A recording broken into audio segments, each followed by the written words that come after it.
My wealthy grandmother left her entire fortune to her cat, so I made sure the family knew who was named as the cat's guardian. When Grammy Cordelia died at 94, she left behind a $47 million estate and a will that sent my family into complete meltdown. The lawyer read it aloud in his oak-paneled office while my relatives sat in funeral black, already mentally spending their inheritance. I leave my entire estate to my beloved Persian cat, Duchess Evangeline, with my granddaughter Raven serving as her guardian and caretaker. Dead silence. Uncle's face turned purple. Mom clutched her pearls. Dad just stared at the ceiling like he was reconsidering every life choice. "This is insane," my aunt hissed. "She can't leave millions to a cat." But she could, and she did. What they didn't know was that Grammy and I had orchestrated this for 2 years. It started when I was 19, working triple shifts to afford community college, while my relatives spent decades kissing Grammy's ass and calculating their shares. During our weekly tea visits, Grammy watched me struggle while they lived in her guest houses rent-free. "They think I'm losing my mind," she said one afternoon, stroking Duchess. "Are you?" I asked. She laughed until tears came. "Sharp as ever, dear. That's why you're getting everything." The plan was genius.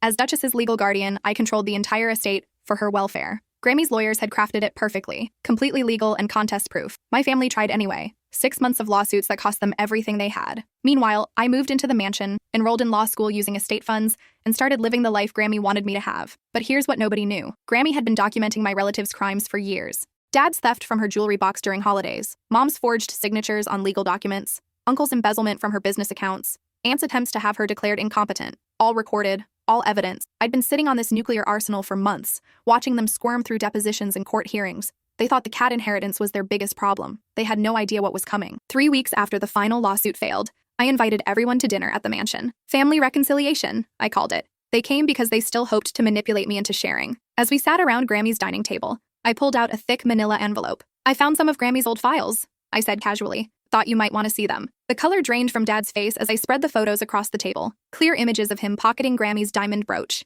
Mom's hand froze halfway to her wine glass when she saw the copies of documents she'd altered. Uncle actually tried to run. I'd already called the police. What happened next changed everything. While my family was being arrested for elder fraud, I discovered Grammy's real secret hidden in Duchess's favorite sleeping spot. A key and coordinates leading to something that would make $47 million look like pocket change. I couldn't fit what happens next in this short video. Watch the rest down below. The key was small and ornate, made of what looked like white gold with intricate engravings. Tucked underneath it was a piece of Grammy's personal stationery, with coordinates written in her precise handwriting: 41.2033 degree N, 77.1945 degree W. Duchess sat watching me from her velvet cushion, amber eyes knowing, like she'd been waiting for me to find it. I pulled out my phone and entered the coordinates. The location pinged somewhere in central Pennsylvania, about 4 hours from Grammy's estate. The satellite view showed dense forest with what appeared to be an old logging road cutting through it. My hands trembled as I turned the key over. Engraved on the back in tiny script were the words, "For my dearest Raven, the real treasure was never the money. C.R.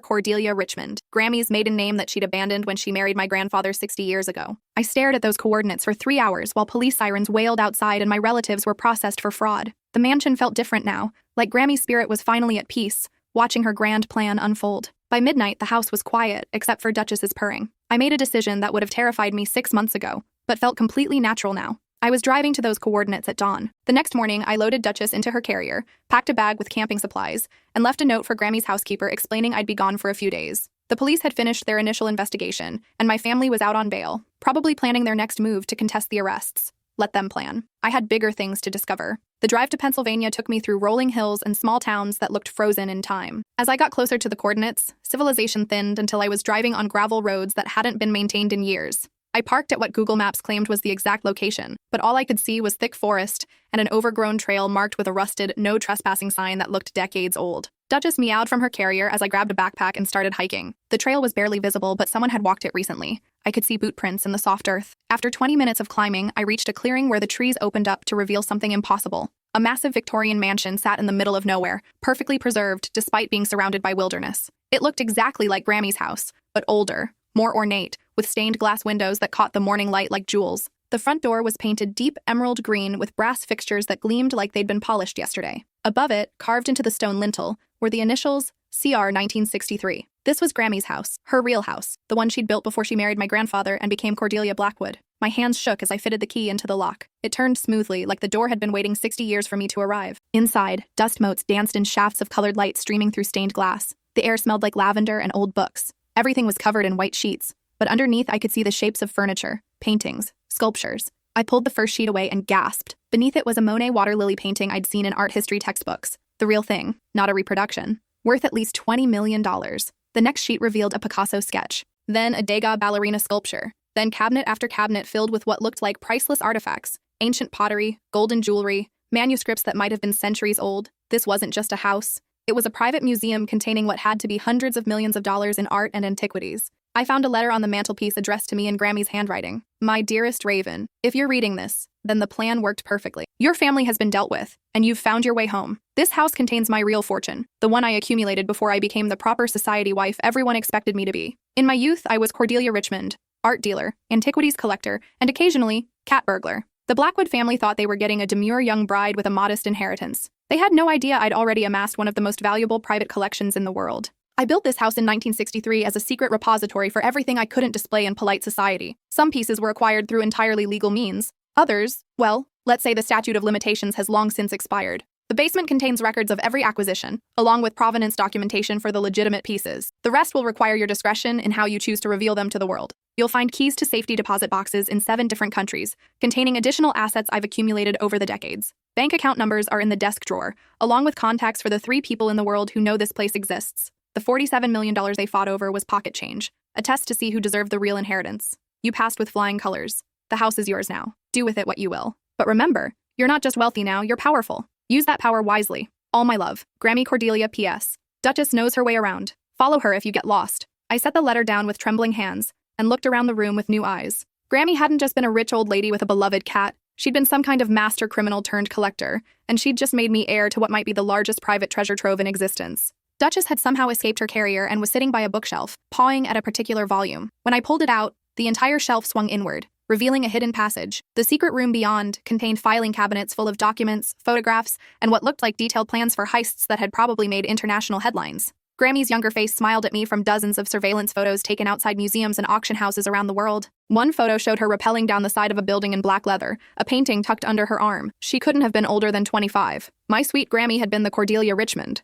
the phantom art thief who'd never been caught. I spent the next 3 days exploring the house and cataloging its contents. Every room held new treasures. The wine cellar contained bottles worth more than most people's houses. The library held first edition manuscripts by authors whose names were carved into history. But the most shocking discovery was in Grammy's private study. Her desk contained detailed files on every major art theft from the past 60 years. Not just newspaper clippings, but inside information, photographs of the stolen pieces, and in some cases, the pieces themselves. The Isabella Stewart Gardner Museum heist from 1990, 3 of those paintings were hanging in Grammy's bedroom. The theft had supposedly resulted in $500 million worth of art vanishing forever. Grammy had just been very good at keeping secrets. As I worked through the files, a pattern emerged. Grammy hadn't been stealing randomly. Every theft targeted art that had been looted by Nazis during World War II, or pieces that rightfully belonged to families who'd had them stolen by corrupt governments or criminals. She'd been a vigilante, returning stolen art to its rightful place, her private sanctuary where it would be preserved forever. The scope of it was breathtaking. Pieces that museums had declared lost forever were sitting in Grammy's climate-controlled rooms, perfectly preserved and documented. She'd spent 60 years building a collection that would make the Metropolitan Museum of Art weep with envy. But Grammy's final surprise was waiting in the basement.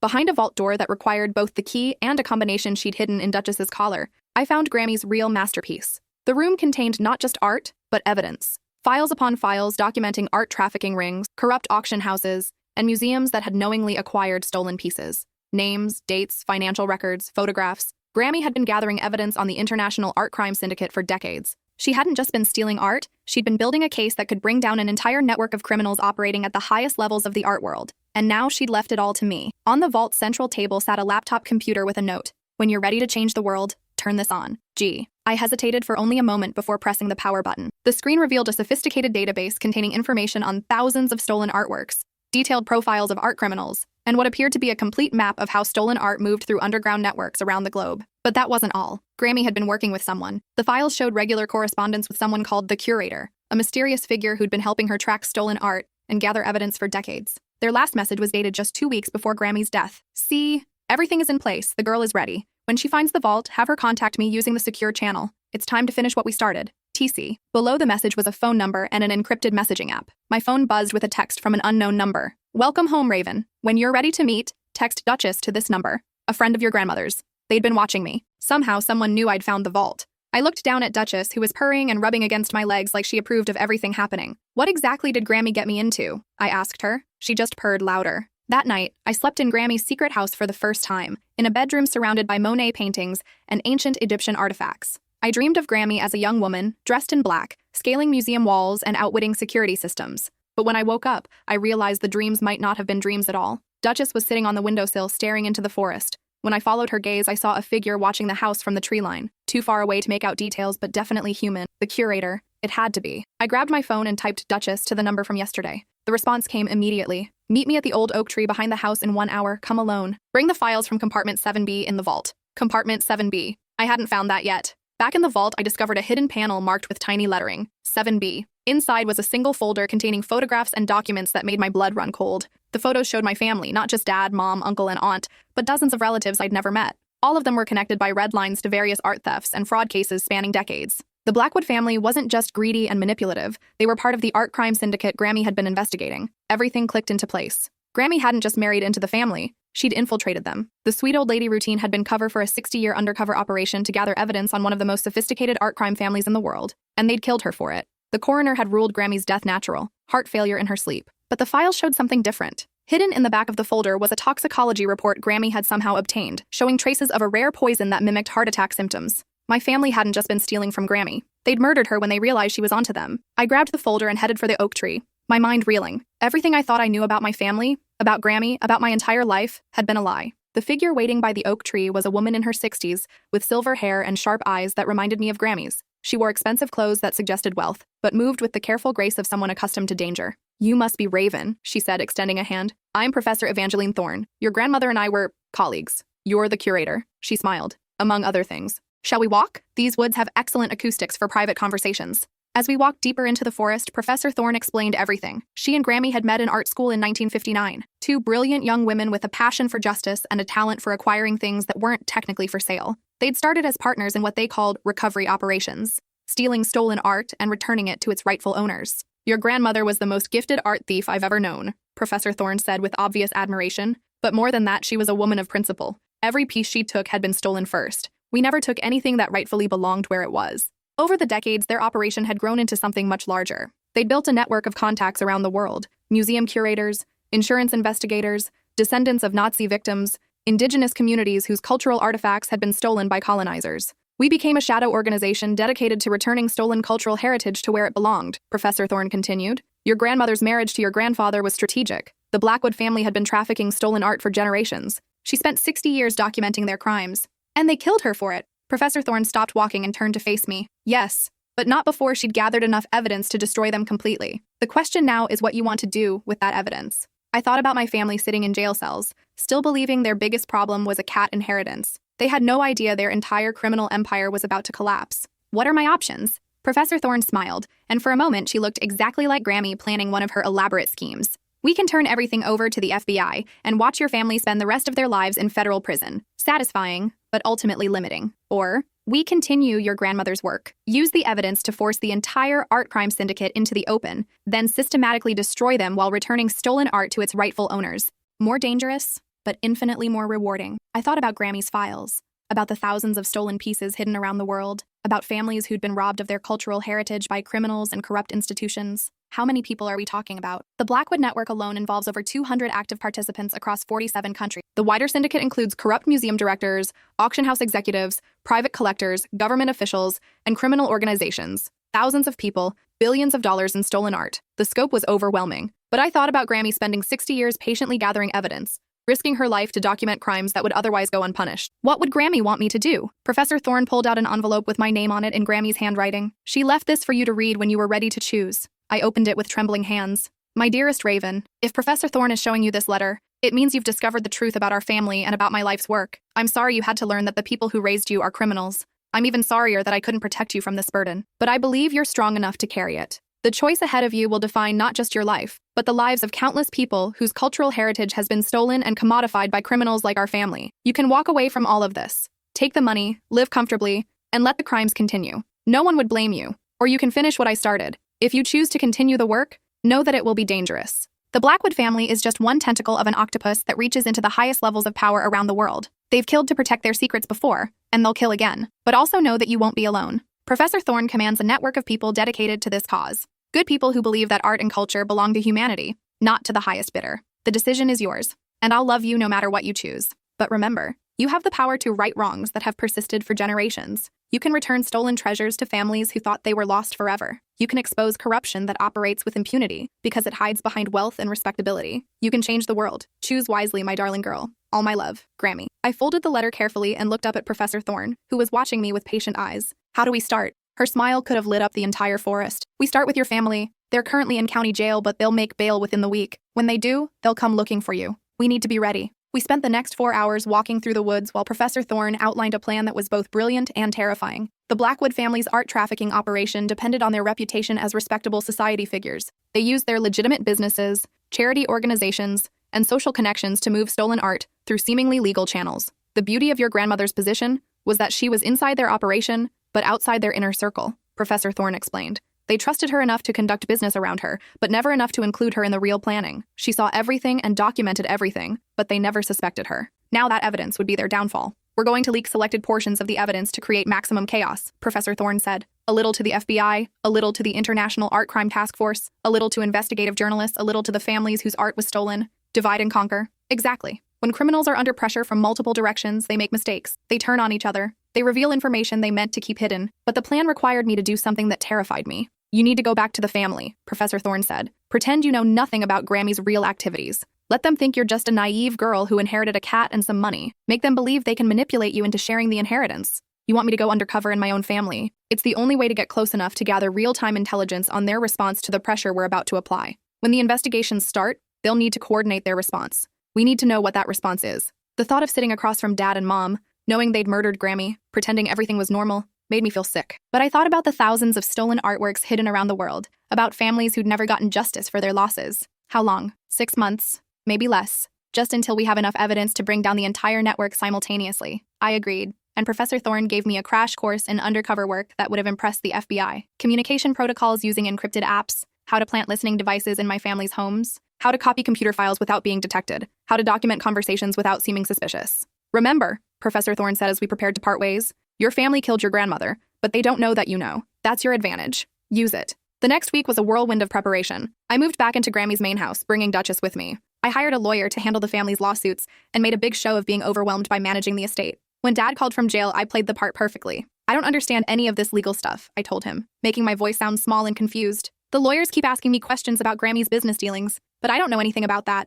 Don't tell them anything, Dad said urgently. Family business stays in the family. When we get out, we'll help you understand everything. I just want this to be over, I said, adding a little sob for effect. I never asked for any of this. Dad's voice softened. I know, sweetheart. We'll fix everything when we get home. 3 days later, my family made bail using emergency funds from accounts I wasn't supposed to know existed. They came straight to Grammy's house for an emergency family meeting. I met them at the door wearing Grammy's old apron and looking appropriately frazzled. Thank God you're here, I said, hugging Mom like nothing had happened. I've been so scared and confused. What they didn't know was that Professor Thorne's team had spent the previous night installing surveillance equipment throughout the house. Every word they spoke would be recorded and analyzed. The family meeting took place in Grammy's formal living room. Dad, Mom, Uncle, and Aunt sat in a circle, speaking in hushed voices while I served tea and played the role of confused innocent. The situation is worse than we thought, Uncle said, glancing at me. The lawyers think the police have more evidence than they're admitting. What kind of evidence? Aunt asked. Dad shot a meaningful look at me. Maybe we should discuss this privately. Oh, I'll just go check on Duchess, I said, standing up. She's been so anxious since Grammy died. I left the room but positioned myself just outside the door,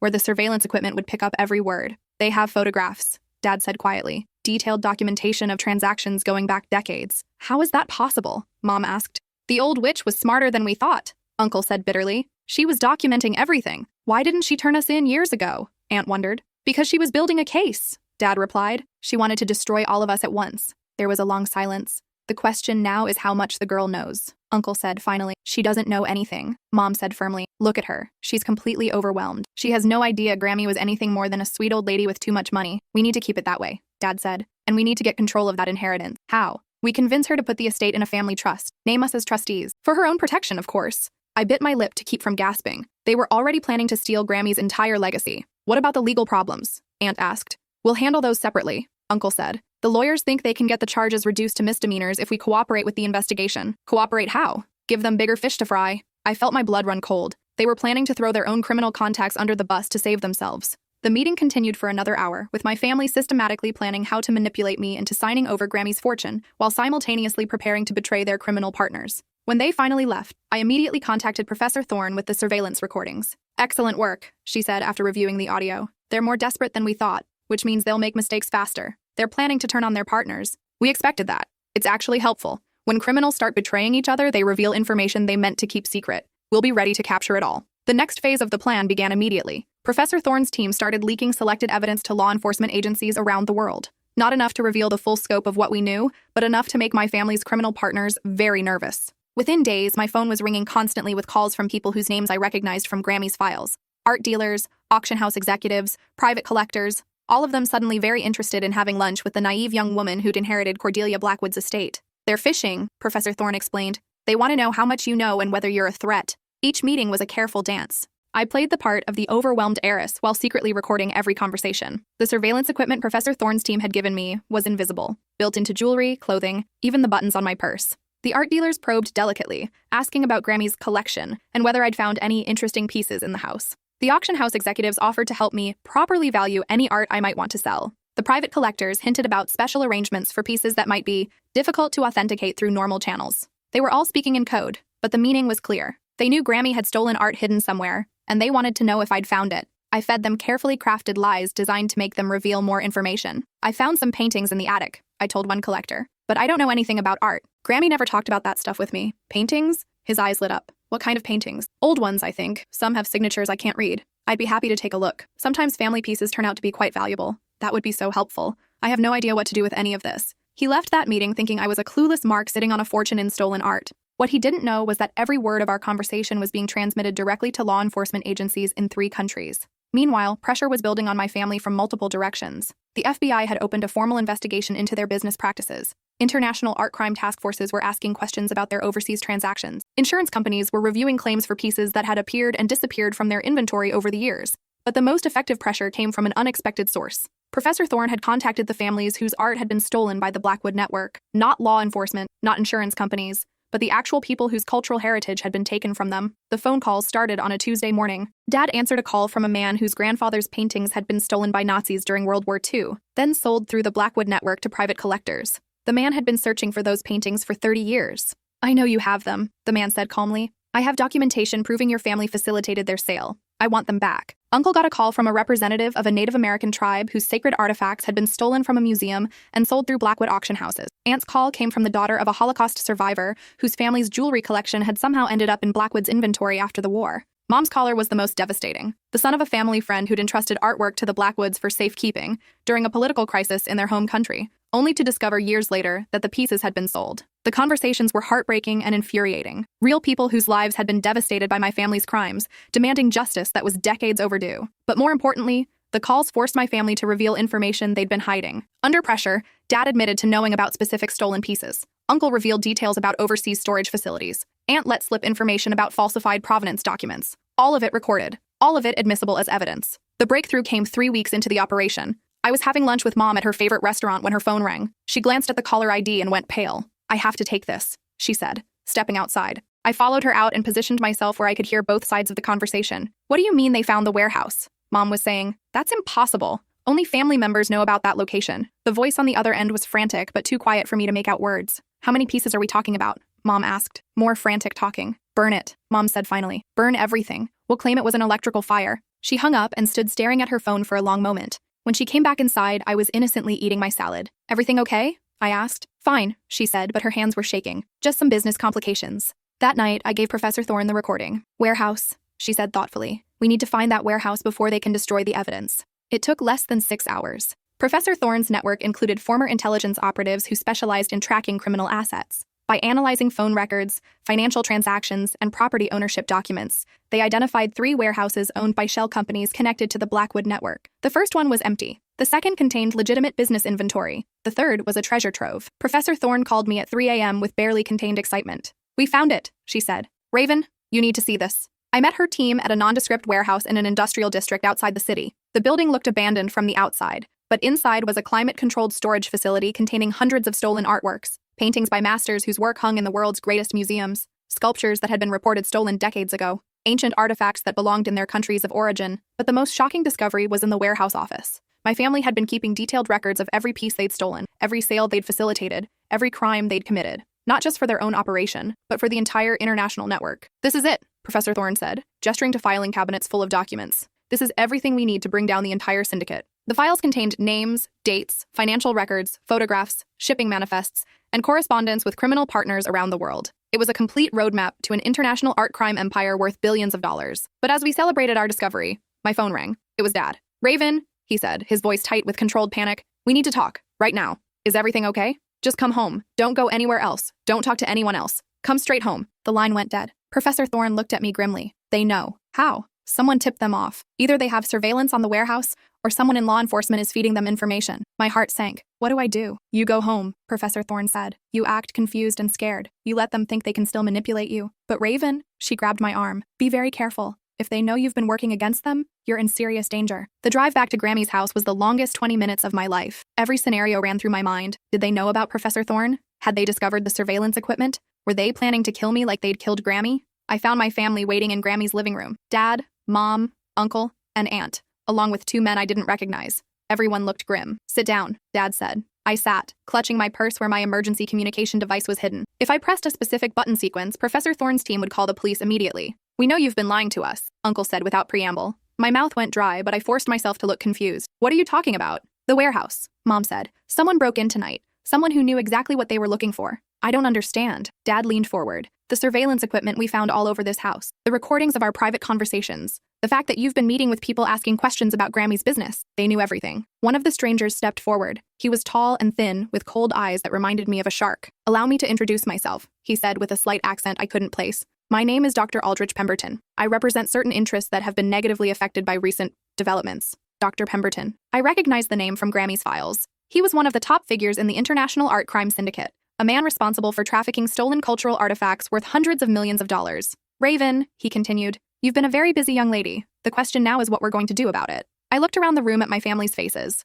No love, no concern, just cold calculation. They'd brought in an outside enforcer to deal with their problem, to deal with me. "I really don't know what you're talking about," I said, letting my voice shake. "Ever since Grammy died, people have been calling me and wanting to meet. I thought they were just being nice." Dr. Pemberton smiled, but it never reached his eyes. "Perhaps. Or perhaps you've been systematically gathering intelligence on our operations with the help of outside parties." "What operations?" "I'm just trying to figure out how to take care of Duchess and manage Grammy's estate." "Where is Duchess?" Mom asked suddenly. I blinked. "In her room." "Why?" "Bring her here." Something in Mom's tone made my blood freeze, but I got up and went to fetch Duchess from Grammy's bedroom. When I returned, Dr. Pemberton was holding something that made my heart stop. A tiny electronic device. The kind Professor Thorne's team had hidden in Duchess's collar. "Interesting collar your cat has," Dr. Pemberton said. "Very sophisticated for a pet accessory." They'd found the surveillance equipment, which meant they probably knew about Professor Thorne. "Sit down," Dad said again. I sat, holding Duchess protectively. She was purring, completely unaware of the danger. "Here's what's going to happen," Dr. Pemberton said. "You're going to call your contact, the person who's been helping you spy on your family. You're going to arrange a meeting, and then we're going to have a conversation about the future of certain business relationships." "I don't have a contact." Uncle pulled out his phone and showed me a photograph of me and Professor Thorne walking in the woods behind Grammy's secret house. They'd been watching us, probably for weeks. "Professor Evangeline Thorne," Dr. Pemberton said. "Retired art history professor, rumored to be connected to various art recovery operations. An interesting friend for a young woman who claims to know nothing about art." I was trapped. But I still had one advantage. They thought Professor Thorne was just an art recovery specialist. They didn't know about her network or the full scope of what we'd discovered. "Okay," I said quietly. "I'll call her." "Smart girl. And Raven," Dr. Pemberton's voice dropped to a whisper. "If you try to warn her or send any coded messages, your cat will suffer the consequences first." He didn't need to elaborate. The threat was clear. I pulled out my phone and dialed Professor Thorne's number, my hands shaking for real now. "Raven," she answered on the first. "Are you all right? You missed your check-in." "I'm fine," I said, hoping she could hear the stress in my voice. "But I need to see you. Can you meet me at Grammy's house?" There was a pause. Professor Thorne was too smart not to notice something was wrong. "Of course," she said carefully. "When?" "Now, if possible. It's important. I'll be right there." Dr. Pemberton smiled as I hung up. "Excellent. Now we wait." The next 30 minutes felt like hours. My family sat in tense silence while Dr. Pemberton made phone calls in a language I didn't recognize. The second stranger, a muscular man who hadn't spoken, positioned himself by the window to watch for Professor Thorne's arrival. I held Duchess and tried to think of a way out of this nightmare. Professor Thorne was walking into a trap, and there was nothing I could do to warn her without risking both our lives. When the doorbell rang, my heart nearly stopped. "Remember," Dr. Pemberton whispered, "no warning, no coded messages, just a normal conversation between friends." I opened the door to find Professor Thorne looking perfectly composed, though I caught a flicker of concern in her eyes when she saw my face. "Raven, dear," she said, stepping inside. "You look upset." "What's—" She stopped when she saw the assembled crowd in the living room. "Professor Thorne," Dr. Pemberton said, rising from his chair. "How nice to finally meet you in person." Professor Thorne's expression didn't change, but I saw her hand move slightly toward her purse. "I'm afraid you have me at a disadvantage," she said politely. I don't believe we've been introduced. Dr. Aldrich Pemberton, perhaps you've heard of me in your academic circles. Professor Thorne's face went completely blank. She'd definitely heard of him. Dr. Pemberton, what brings you to Cordelia's house? Family business, he said. Please sit down, we have so much to discuss. What happened next unfolded so quickly I almost missed it. As Professor Thorne moved toward the couch, her hand completed its journey to her purse. In one fluid motion, she pulled out what looked like a small remote control and pressed a button. Immediately, every phone in the room started ringing. Dad's phone, Mom's phone, uncle's and aunt's phones, Dr. Pemberton's phone, even the silent man's phone. But they weren't just ringing, they were broadcasting. Broadcasting everything that had been said in this room for the past hour. Emergency signal activated, Professor Thorne said calmly, as confused voices echoed from every device. Law enforcement is en route. Dr. Pemberton, you're under arrest for international art trafficking, conspiracy to commit murder, and threatening witnesses in a federal investigation. Dr. Pemberton's face twisted with rage. You have no authority to arrest anyone. I don't, Professor Thorne agreed. But they do. That's when I heard the sirens. Within minutes, the house was surrounded by FBI agents, International Art Crime Task Force officers, and local police. Dr. Pemberton and his associate were taken into custody, along with my family. As they led Dad away in handcuffs, he looked back at me with pure hatred. You destroyed everything, he said. Your own family. No, I replied. You destroyed everything when you murdered Grammy. For the first time, he looked shocked that I knew. The investigation that followed made international headlines. The Blackwood Network's collapse led to arrests in 47 countries, and the recovery of stolen art worth over $3 billion. Museums around the world were forced to return pieces they'd unknowingly purchased from the syndicate. Private collectors lost collections they'd spent fortunes acquiring. Auction houses faced massive lawsuits for selling stolen property. But the most satisfying moment came 6 months later, when I stood in the Metropolitan Museum of Art, watching as they unveiled a new exhibition, Recovered Treasures. Art returned to its rightful home. The centerpiece was a painting by a Jewish artist whose work had been stolen by Nazis during World War II. The artist's granddaughter, now in her 70s, stood beside me with tears streaming down her face. I never thought I'd see it again, she whispered. Grammy would have loved this, I said, thinking of the woman who'd spent 60 years fighting to make this moment possible. Professor Thorne appeared beside us, looking elegant in her museum curator outfit. The exhibition is beautiful, I said. It's just the beginning. We've identified over 15,000 pieces that need to be returned to their rightful owners or countries of origin. The work will take decades. Good thing we have time. Professor Thorne smiled. Speaking of which, have you given any thought to your future? Law school is excellent preparation for this kind of work, but we could also use someone with your particular talents in the field. I looked around the exhibition hall, at families reunited with their stolen heritage, at artifacts finally returned to the museums where they belonged. What did you have in mind? There's a situation in Prague. A cathedral full of medieval artifacts that were supposed to be returned to Eastern European countries after the Cold War ended, but they seem to have disappeared into private collections instead. I thought about Grammy's secret house, now serving as a secure facility for storing recovered art until it could be returned to its rightful homes. I thought about Duchess, who'd moved into my apartment and seemed perfectly content with her new life as a normal cat. Most of all, I thought about the list of targets Professor Thorne had shown me, art thieves and traffickers around the world who thought they were untouchable. When do we leave? 6 months later, I was rappelling down the side of a building in Prague, dressed in black leather, with a medieval manuscript tucked under my arm. The security system had been more sophisticated than expected, but Grammy had taught me well through her detailed notes on breaking into museums. As I reached the ground and disappeared into the shadows, I touched the locket around my neck, Grammy's final gift, containing a photo of her at my age, beginning her own life as an art recovery specialist. The cycle was complete, but the work was just beginning. And somewhere in the afterlife, I was certain Grammy was smiling.